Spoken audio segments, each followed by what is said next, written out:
Really, I do appreciate the concern of my friend Shri Janardhan Singh Sigriwal for moving this bill. Really, active participation in democracy. Certainly, more percentage of voting in the elections. It will strengthen the democratic traditions in the country. But such participation should come out from the people voluntarily rather than by coercion or allurements.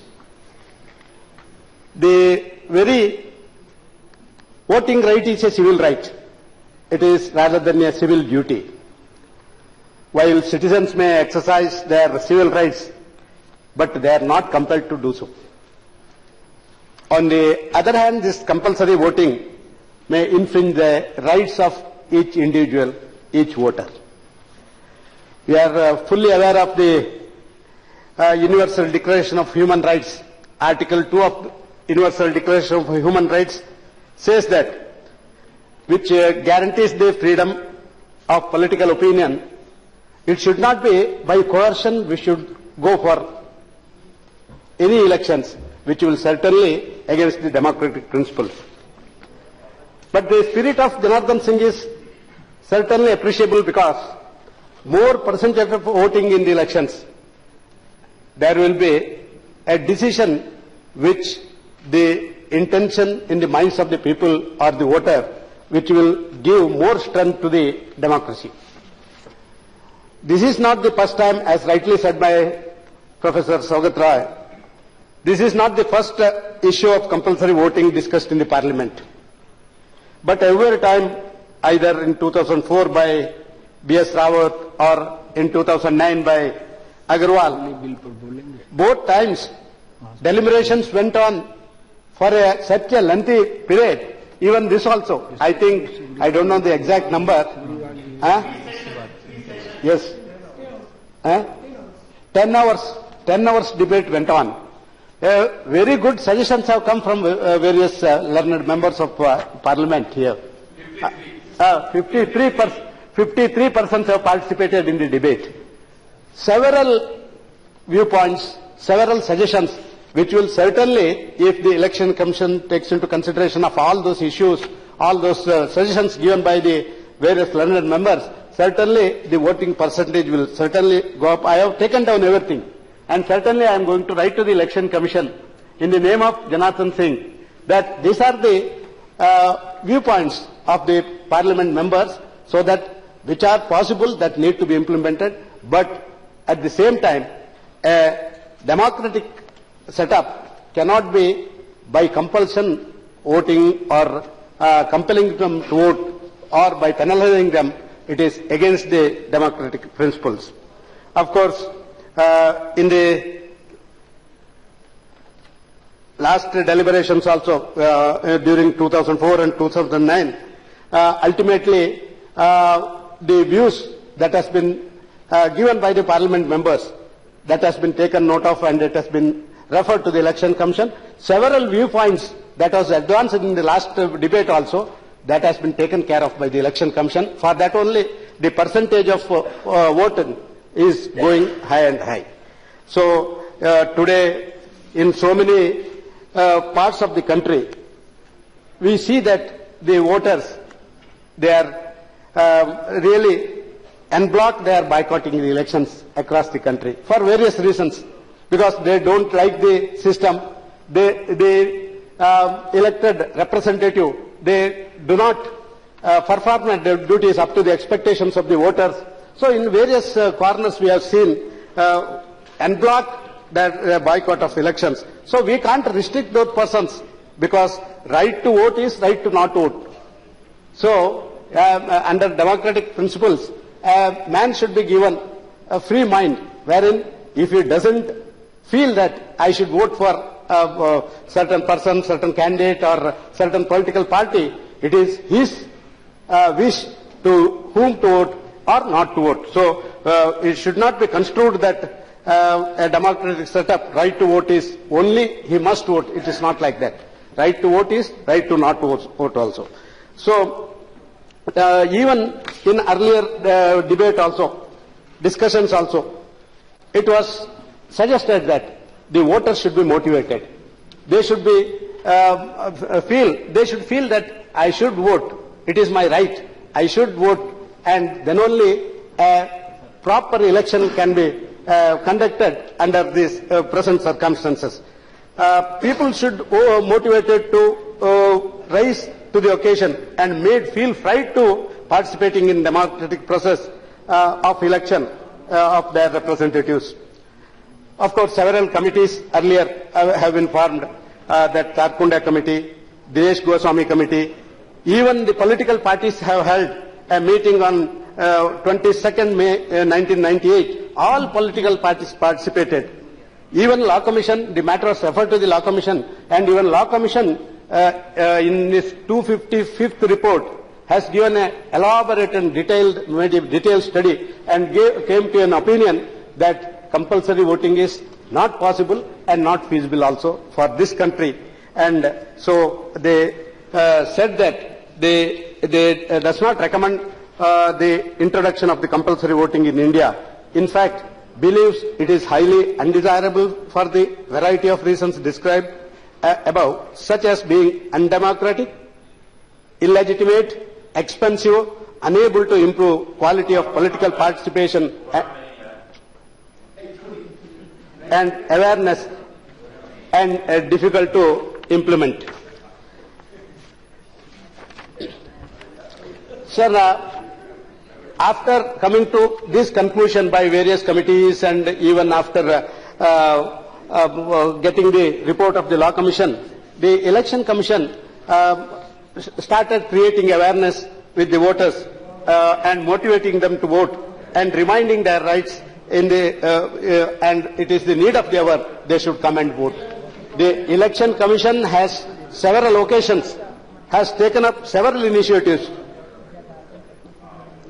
Now every year 25th January is National Voters Day that we are celebrating, with several activities are conducted, and we are motivating the people to vote, and several media, print media, electronic media are widely used to motivate them, even sending SMS. Nowadays Election Commission even going to the house of the voter and issuing slips and reminding him that you should come and vote. These are the several initiatives that has been taken by the Election Commission. The voting percentage was nearly 66.4%. Nearly 66.4%. Of course, last election, in the voter list, it was 84.3 crore people were enrolled as voters, out of which 66% voting was done. Well, I would like to bring one issue before this House, that several, as rightly said by my senior Professor Saugat Rai, that in various countries they have tried it. Small countries it may be possible, because you see in the last elections it was 64%. Out of 84 crores, 64% means nearly 25 crores they have not voted. Is it possible to identify all those persons? In our country, so many employees, they are working in some other places. Laborers are traveling from one corner to another corner, and they are working there for their livelihood. So is it possible to penalize everybody, 25 crore or more people, at one stretch?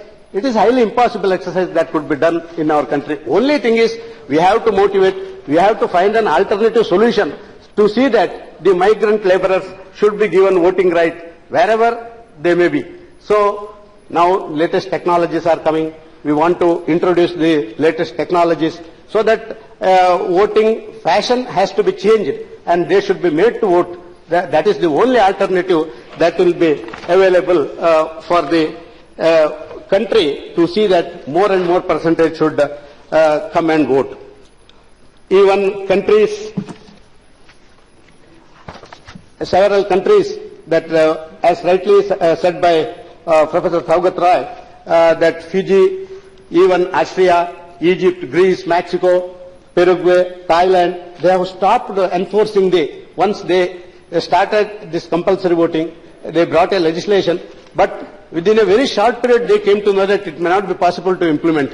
When such small countries could not be able to implement the compulsory voting process, how a country like India, more than 125 crore people, how it could be possible to implement? It is highly impossible to implement, and penalizing the voters, it cannot be done at this juncture.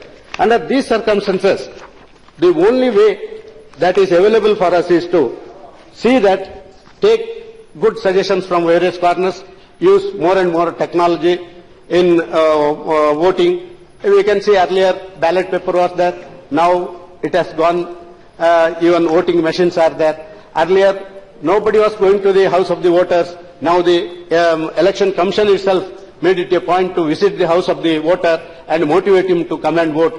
So percentage is also increasing day by day. Under such circumstances, compulsory voting cannot be possible, and it may not be possible in country like India. But Janardhan Singh, my friend Janardhan Singh's intention is to see that almost all the persons should vote so that democracy will become more and more vibrant. So I would like to make one appeal to Janardhan Singh ji. Let him please withdraw the bill. I have noted all the suggestions that has been given by various members in this house, and certainly the suggestions that will be referred to the Election Commission, and the Election Commission will be requested to implement the suggestions that has been given by the various members. Ultimately, the more and more percentage voters should come and vote so that we can make the democratic process strengthen. We will strengthen the democratic process in India. So I request Mr. Janardhan to withdraw the bill, and certainly I will assure him that his vision that compulsory voting will strengthen the democratic principles. We will do it by the process through Election Commission, and Election Commission will be also motivated that he should take care of all the suggestions that has been given by the various members.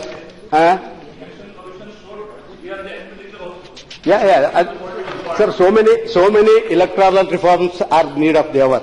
So many electoral reforms, because day by day we find that, as rightly said by various members, money power, muscle power, and other so many things are making this election process in such a way the people feel that this election itself is something which doesn't suit the present situation of the country.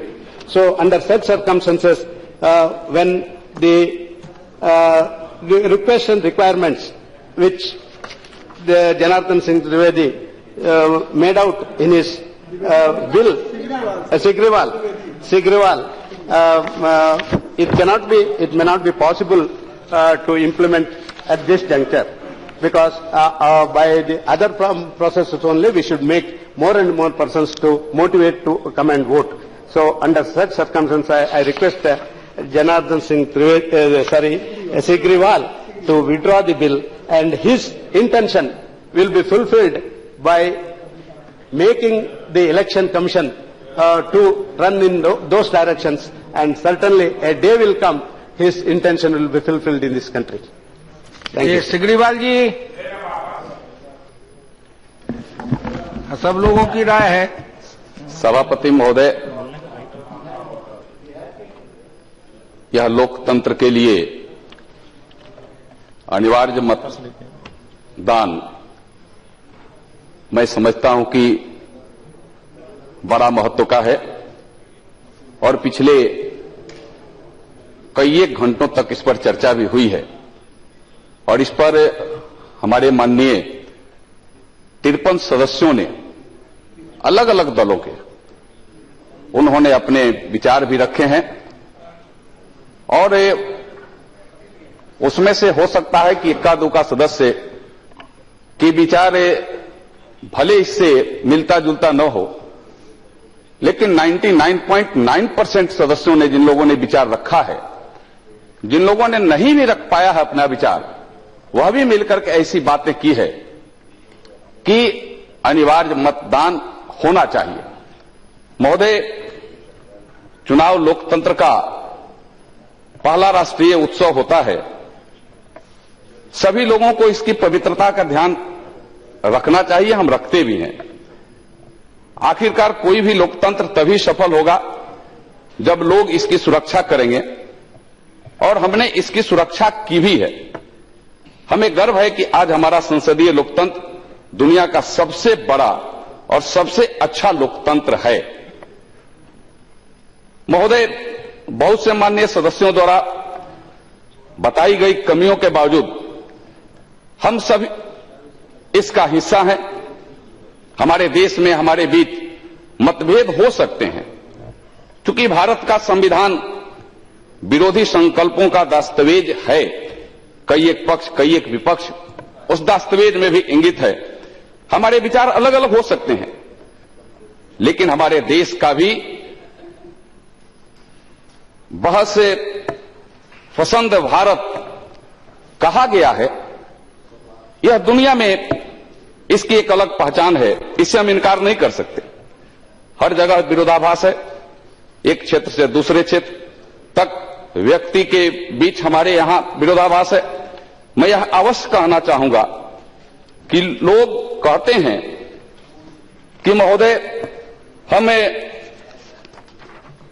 और हमारे शरीर में सिर्फ पानी ही पानी है। लेकिन महोदय, जब आप शरीर में कहीं चोट लगती है तो पानी नहीं निकलता, खून निकलता है। हम यह कहते हैं कि हृदय से भरा है, हमारा हृदय खून से भरा है, लेकिन जब हृदय को कोई चोट पहुंचती है तो आंसू निकल जाता है। महोदय, यह विरोधाभास है। शरीर में कहते हैं कि पानी ही पानी है, चोट लगने कटने पर खून निकलता है, और हृदय को कोई आघात लगता है तो वहां से खून न निकल करके आंख से आंसू निकलती है। महोदय, यह हमें कहने में जरा सा भी कोई बात नहीं। महोदय, यह एक विरोधाभास है, लेकिन हम इसी विरोधाभास में जीते हैं और इस विरोधाभास में ही फल फूल रहे हैं। यही कारण है कि यहां विविधता में एकता वाले भारत के एक परिदृश्य की सुंदर अवधारणा है। महोदय, अनिवार्य वोटिंग होने से इस देश में कई एक बीमारियां एक साथ दूर हो जाएगी। माननीय मंत्री जी अभी बोल रहे थे, मैं माननीय मंत्री जी से आग्रह करते हुए कहना चाहता हूं, जैसे मसल पावर अपने यहां महोदय मसल पावर का उपयोग होता है चुनाव में, इससे आज भी इनकार नहीं किया जा सकता। यह एक बीमारी है जो अनिवार्य मतदान से यह दूर हो जाएगी। धनबल का प्रयोग वोटिंग के समय काफी यह होता है, यह भी बीमारी इससे दूर हो जाएगी। इसके अलावा पिछड़े वर्ग के लोग, अनुसूचित जाति और जनजाति के लोग जब वोट करने जाते हैं, उन्हें वहां कहा भी जाता है आज भी कि आपका वोट पड़ गया है, आप चले जाइए। महोदय, यह भी बीमारी अनिवार्य मतदान से दूर हो जाएगी, और यह छोटी बीमारी नहीं है, यह एक बड़ी बीमारी है जो दूर होगी। महोदय, दुनिया के लगभग हमारे कुछ मित्र बोल रहे थे कि कई एक देशों ने अनिवार्य मतदान शुरू भी किया, बंद भी किया, लेकिन मैं यह कहना चाहता हूं कि आज जिन देशों ने, भले इसमें ब्राजील जैसा देश भी है जिसकी भारत से कई बातों में समानता है, भारत के समान वह देश भी बड़ा देश है, जनसंख्या भी काफी है। ऑस्ट्रेलिया, इटली के साथ ब्राजील जैसे देश ने भी अनिवार्य मतदान की प्रक्रिया अपना ली है। इससे लोकतंत्र को मजबूती मिलेगी। मतदान में 3 अपनाई जाने वाली बैड प्रैक्टिस जैसे समस्या का समाधान हो जाएगा। कुछ लोग दारू बांटते हैं महोदय, कुछ लोग पैसा बांटते हैं, उससे छुटकारा मिलेगा। धनबल बाहुबल में कमी आएगी और कमजोर वर्गों के वोट सुरक्षित हो जाएंगे। किसी और समुदाय द्वारा वोट देने के भय से मुक्ति मिलेगी तथा लोगों का सही प्रतिनिधित्व होगा। महोदय, आज इस पर चर्चा हम अपने देश में ही नहीं, दुनिया के अन्य देशों में भी चर्चा हो रही है। और महोदय, इसको लोग असंभव भी कहते हैं। महोदय, जब टीएन शेषन इस देश के मुख्य चुनाव आयुक्त थे, तब वोटर आई कार्ड शुरू हुआ था। बड़ी चर्चा हुई कि वोटर आई कार्ड कैसे बन पाएगा, वोटर का आई कार्ड बनना तो असंभव है। लेकिन महोदय, मैं आपको जानकारी भी है, लेकिन मैं सदन में यह बताना चाहता हूं कि अभी तक हम वोटर आई कार्ड जब ऐसा किया गया था तभी लोगों ने कहा था कि अब प्रैक्टिकल नहीं है। लेकिन आज बहुत से राज्य ऐसे हैं जहां 90 से 95% तक, बहुत सारे ऐसे राज्य भी हैं जहां 99% तक वोटर आई कार्ड बन गया है। महोदय, यह अपने सोच और अपने करने पर यह निर्भर करता है, और हम कितना बल से, कितना ताकत से इस बात को रखते हैं, इस पर भी यह निर्भर करता है। महोदय, एक बार मैं यह वाकया बताना चाहता हूं। एक बार श्रीमती इंदिरा गांधी अमेरिका गई थी, तब वहां के प्रेसिडेंट मिस्टर निक्सन थे, और वहां कोई समझौता होना था, और उस समझौता में अमेरिका अड़चन डाल रहा था या उससे राय को नहीं मान रहा था। तब एक दिन पहले श्रीमती इंदिरा गांधी ने कहा कि अगर समझौता नहीं होता है तो मेरा इस देश में एक क्षण भी रहना उचित नहीं है। और उन्होंने अपने जो साथ में अधिकारी थे उनको कहा कि मैं भारत वापस जाऊंगा, जब समझौता नहीं होगा तो फिर यहां मैं नहीं रह पाऊंगा। और महोदय, यह एक सामान्य एक दबाव, एक मानसिक प्रेशर ने अमेरिका से उससे समझौता को करने के लिए बाध्य किया, और अमेरिका के प्रतिनिधि और मिस्टर किन्सर, वहां के राष्ट्रपति, उस समझौता पर अनदेखी न कर करके उस पर समझौता करने का काम किया। और महोदय, यही हमारी लोकतंत्र की शक्ति है, और इसे अनदेखी हम नहीं कर सकते हैं, क्योंकि यह हमारे लोकतंत्र का सौंदर्य भी है, लोकतंत्र का मर्यादा भी है। महोदय, ऐसा ही एक बार और हुआ था, जब पाकिस्तान से लड़ाई चल रही थी, तभी हमने वह ताकत दिखाई और यह दिखाया कि हिंदुस्तान का प्रधानमंत्री कोई अकेले व्यक्ति नहीं होता, वह देश के 125 करोड़ लोगों का प्रतिनिधित्व करता है, देश के 125 करोड़ लोगों का इतिहास बनाता है, 125 करोड़ लोगों की ताकत अपने पीछे रखता है, उनकी सोच और समझ रखता है, उनकी हमदर्दी रखता है। इसलिए जब हम उन्हें यह बात कहते हैं, हमें कमजोर जो समझता है उनके ऊपर यह लगता है कि नहीं, यह भारत कमजोर नहीं है। और उन्होंने हमें, जो पाकिस्तान और जो दुनिया के लोग यह समझते हैं कि एक धोती में आजादी लेने वाला या महात्मा गांधी हिंदुस्तान को ज्यादा दिनों तक आजाद और आगे नहीं ले जा सकता, लेकिन शायद वे भूल गए कि हमारा बहुत पुराना इतिहास है, हम अपनी संस्कृति से बंधे हुए लोग हैं, हम मोहब्बत से बंधे हुए लोग हैं, हमारे अंदर सांप्रदायिकता नहीं सद्भावना है।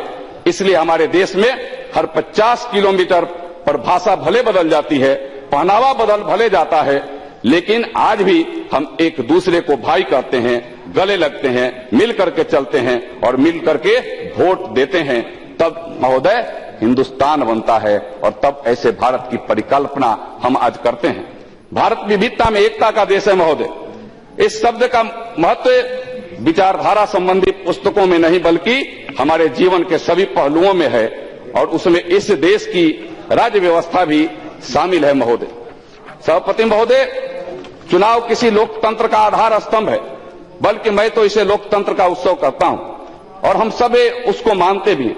हम यह उत्सव और यह उत्सव मानते हुए यह लोकतंत्र का एक मजबूत स्तंभ है जब चुनाव और चुनाव की प्रक्रिया में हम सब भाग लेते हैं।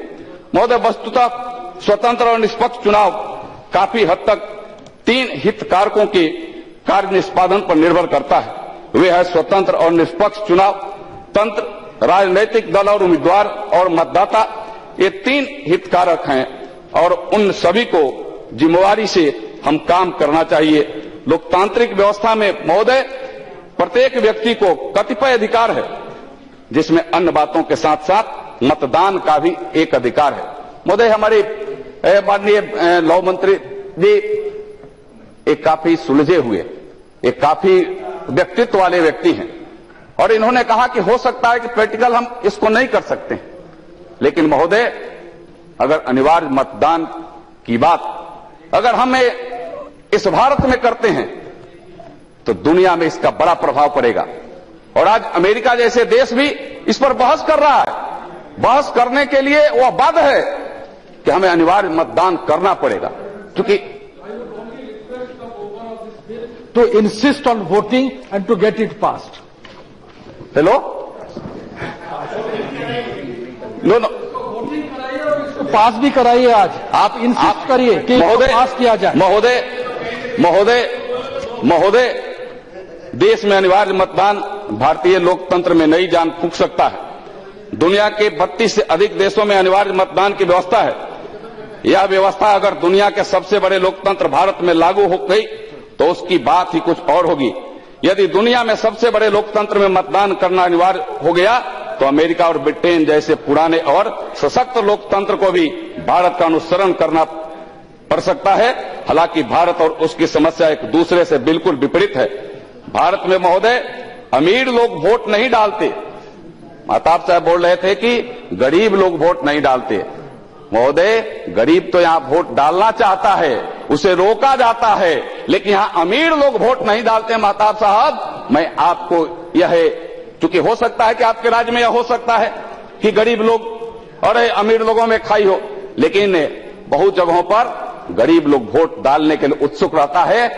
बड़े लोग उस दिन की छुट्टी मनाते हैं, पिकनिक मनाने चले जाते हैं, घर में नए नए कैसेट मंगा करके और नए नए फिल्मों का आनंद लेने का काम करते हैं। महोदय भारत इस तथ्य पर जो गर्व कर सकता है जितने मतदाता जो 25 करोड़ वोट नहीं दे रहे हैं उसमें धनी आदमी कितने हैं? ज्यादा से ज्यादा ही 90%, ज्यादा से ज्यादा गरीब हैं। धनी महोदय धनी करोड़ 25 करोड़ महोदय धनी का करोड़ से ज्यादा लोग वोट दे रहे हैं, 25 करोड़ वोट नहीं दे रहे हैं।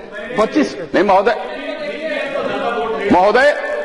नहीं मैं साहब मैं ये 25 करोड़ जो वोट नहीं महोदय जा रहे हैं उसमें ज्यादातर लोग गरीब हैं।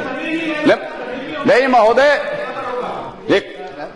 practically it is the latest not exact statistics, more than 10 crore people are the migrant laborers in the country. 10 crore. No, more than 10 crore. Right from Assam, right from Bihar, they are traveling across either Mumbai, Kerala, even Bangalore. In Bangalore, we are having not less than 5 to 6 crores migrant laborers, sir, at present. So it is highly impossible for them. See, earning of their livelihood is more important rather than voting one day. That is their thinking. It should not be that. We should motivate them to vote. If latest technology and other things are brought into force, certainly after due course of time it may be possible. But say last elections there were 84 crore voters were there. 25.6 crore voters are not voted. Yes. Is it possible to penalize them, prosecute them and punish them? Is it possible? It is highly impossible for the country like this. But the intention of Janardhan Singh Sigriwal is certainly it is quite appreciable.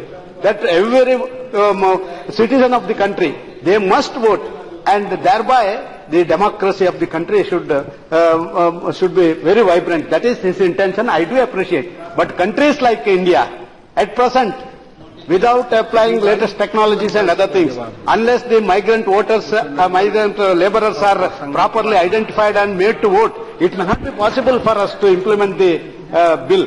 His intention is a good intention. I do appreciate.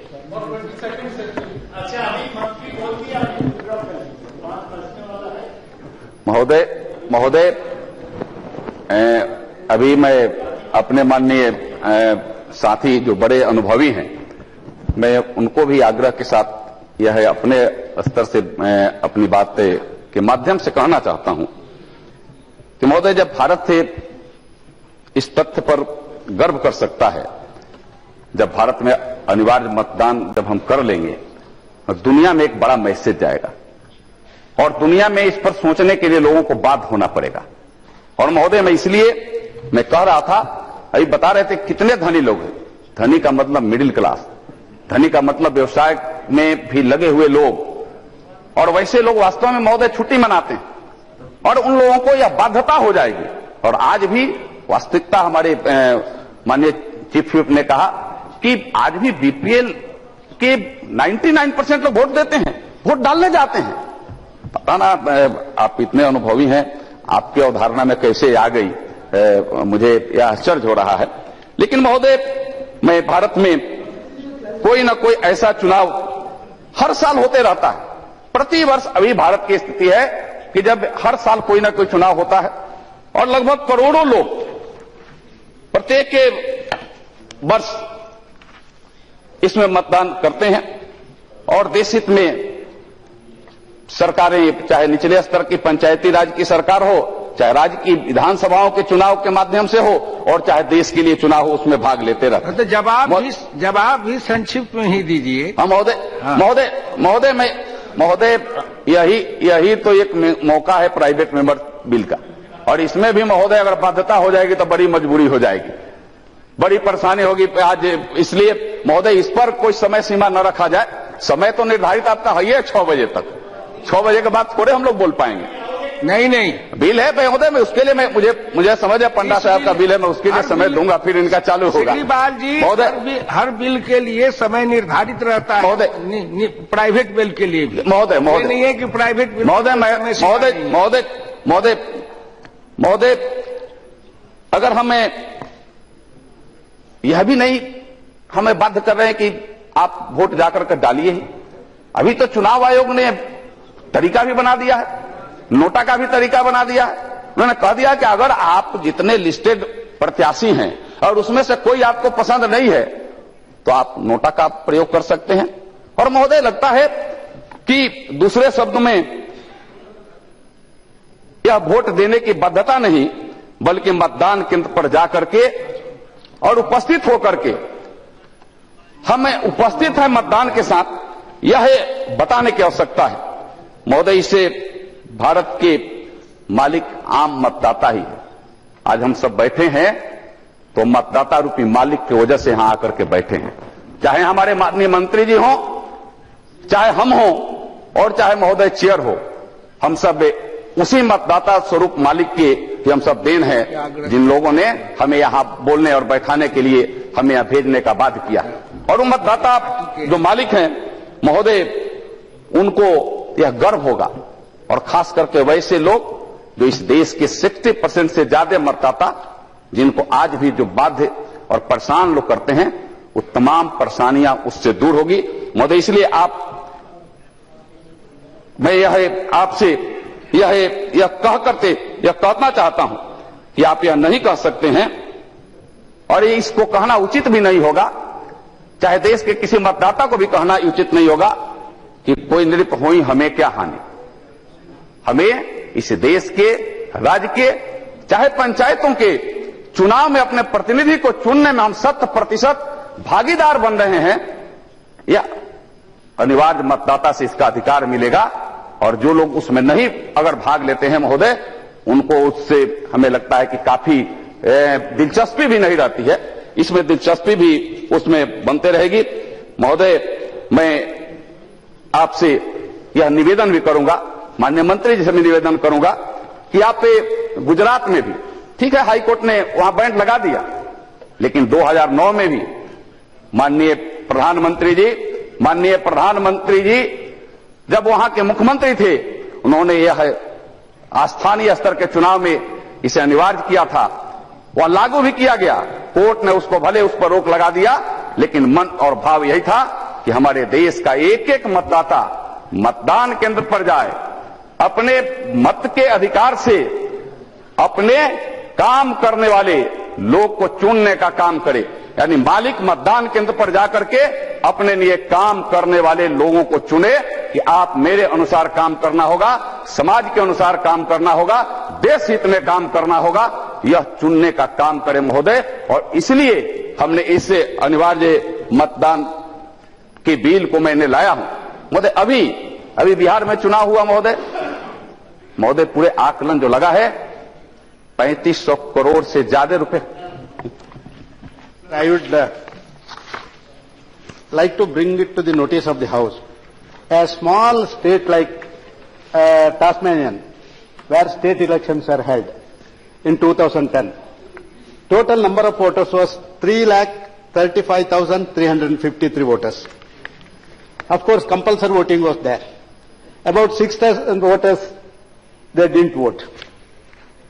Everybody was fined $26 for not voting.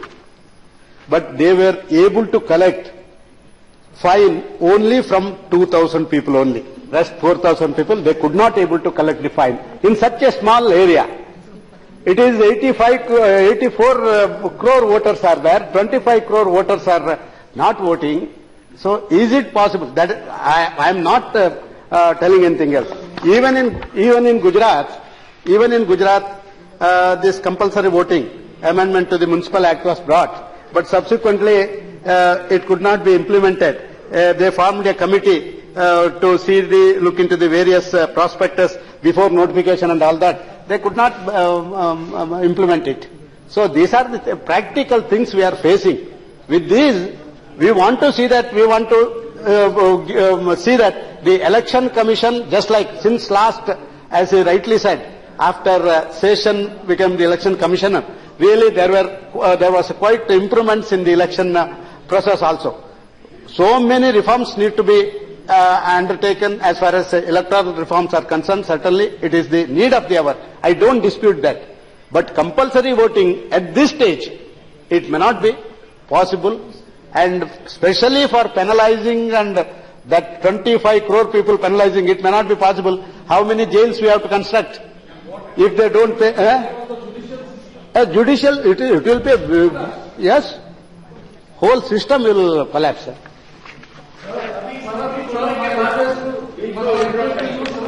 God will give him more life, years to live, so in 22nd century, this utopian idea can be fructified.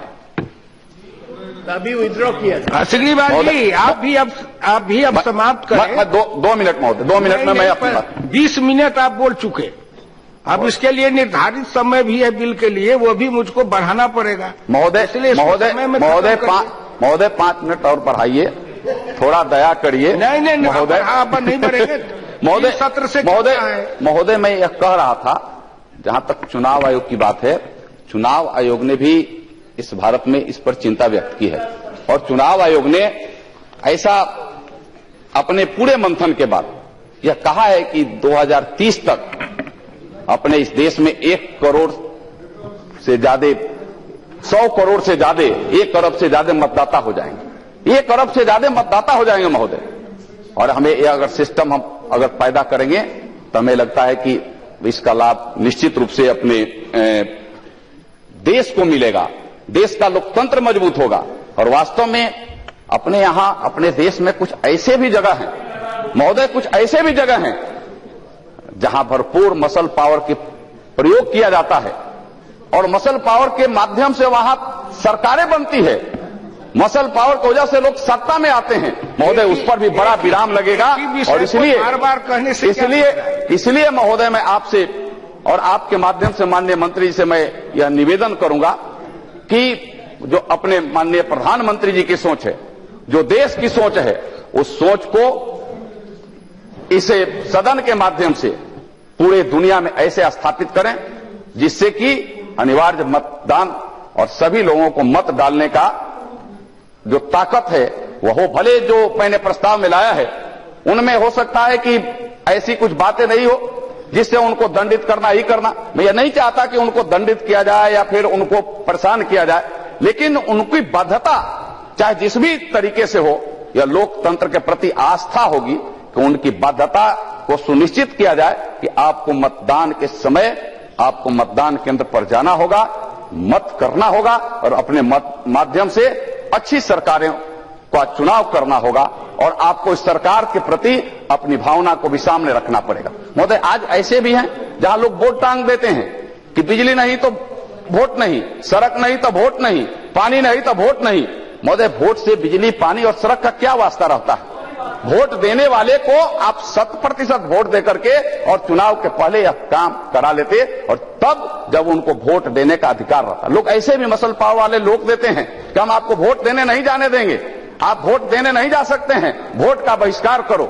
हमें लगता है कि तमाम चीजों की जो अव्यवस्था है वह दूर हो जाती। और मैं यह महोदय कहते हुए मैं अपनी बात को समाप्त करूंगा कि इसके लिए चुनाव आयोग को सरकार के माध्यम से जो और सुविधाएं देने की आवश्यकता होगी वह सरकार को सुविधा भी दे। मतदान महोदय 1 मिनट कि मतदान केंद्र तक सिर्फ मतदाता न जाए, और वैसे मतदाता हैं जो जाने में मतदान केंद्र पर कठिनाई महसूस करते हैं, जाना उनका संभव है, तो मतदान केंद्र मतदाता के पास जाए, ऐसी व्यवस्था बना करके और अनिवार्य मतदान को कायम किया जाए। मैं महोदय माननीय मंत्री से मैं निवेदन करूंगा कि इसे आप लागू करें, और इसमें अगर कठिनाई हो तो मैं निश्चित रूप से माननीय मंत्री से मैं कहूंगा कि एक समिति बना करके इसकी विशेष तरीका से तहकीकात करावें कि कैसे इस पर हम पहल करने का काम करेंगे। महोदय, आप ने अनिवार्य मतदाता पर एक लंबे समय तक चर्चा किया, बहुत हमारे माननीय सदस्यों ने उस पर चर्चा में भाग लिया, और जो लोग पूरे भारत में लोकतंत्र को मजबूती दिलाने में जो लोगों ने प्रयास किया और जिसका एक माध्यम मतदाताओं को अनिवार्य मतदान का यह रहा, मैं इसके लिए मैं बधाई भी करता हूं और माननीय मंत्री से मैं निवेदन करूंगा कि आप इसको लागू करें। मेरा निवेदन होगा नहीं तो उस पर एक समिति बनाने का माननीय मंत्री विधेयक को आप वापस लेते हैं, आप वापस लेते हैं या मतदान करावे? नहीं, मतदान के महोदय कहाँ बात आती है? मतदान अनिवार्य के लिए तो मैं बातें कर रहा हूँ, इसमें यहाँ मतदान की कहाँ बात आती है? मैं यहाँ मतदान नहीं करूंगा। Sir, electoral reforms are the need of the hour. That is, everybody agrees to that point. And the government is also very seriously looking to the electoral reforms. The process has to start. While taking the electoral reforms, certainly your suggestions, all the suggestions given by you will be taken note of, and we will certainly make use of your suggestions, and electoral reforms will be brought. Janardhan Singh Sigriwal ka name will be there during the electoral reforms. I once again request him to withdraw so that we can process all these things to Election Commission. Prime minister अकेले पाप बेचारे 3-4 बार ऐसा मारते थे। easiest route, which has the potential to increase. तो कम से कम वो देख के पीछे के लोग तो मारेंगे ऐसा समझा था, वो भी नहीं हुआ।